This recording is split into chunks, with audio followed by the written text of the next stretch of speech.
എന്നെ സംബന്ധിച്ചിടത്തോളം once a narcissist always a narcissist എന്നാണ് കേട്ടോ. ഒരു നാർസിസ്റ്റിക് പേഴ്സണെ നമുക്ക് മാറ്റിമറിച്ച് നന്നാക്കി എടുക്കാമെന്നൊന്നും ആരും വിചാരിക്കേണ്ട. അങ്ങനെ വിചാരിക്കുന്നുണ്ട്, അതൊരു വലിയ മണ്ടത്തരമായിട്ടാണ് എനിക്ക് തോന്നിയിട്ടുള്ളത്. കാരണം അവർ മാറില്ല.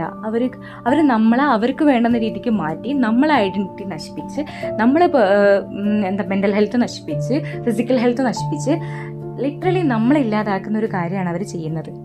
എന്തിനാ വെറുതെ അറിഞ്ഞുകൊണ്ട് എല്ലാത്തിലും പോയി ചാടുന്നത്? നമുക്ക് അങ്ങനെ ഒരു പേഴ്സണിൻ്റെ അങ്ങനെ ഒരു രീതി നമുക്ക് മനസ്സിലായി കഴിഞ്ഞാൽ അപ്പം തന്നെ അതിനെ കട്ട് ഓഫ് ചെയ്യാന്നുള്ളത് മാത്രമേ നടക്കുള്ളൂ. അല്ലാത്ത പക്ഷം നമുക്ക് നമ്മളെ തന്നെ നഷ്ടപ്പെടും. ആദ്യം അവർ നമ്മളെ മാനിപ്പുലേറ്റ് ചെയ്യും.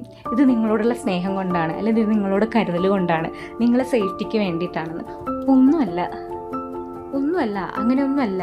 അവർക്ക് വേണ്ടുന്ന രീതിക്ക് നമ്മളെ മാനിപ്പുലേറ്റ് ചെയ്ത് മോൾഡ് ചെയ്തെടുക്കുകയാണ്. ലിറ്ററലി നമ്മളല്ലാതായി മാറും ആ ഒരു റിലേഷൻഷിപ്പിൽ ഇരിക്കുന്ന സമയത്ത്. അപ്പോൾ ആൾക്കാർ ചൂസ് ചെയ്യുമ്പോൾ വൈസ്ലി ചൂസ് ചെയ്യുക. ഇച്ചിരി ലേറ്റ് ആയിക്കോട്ടെ, കുഴപ്പമൊന്നുമില്ല. പക്ഷേ അതിന് മുന്നേ നമ്മളിങ്ങനെ തിരക്ക് പിടിച്ച് ഇങ്ങനെ ഒരു മണ്ടത്തരത്തിൽ പോയി ചാടുന്നതിലും ഭേദം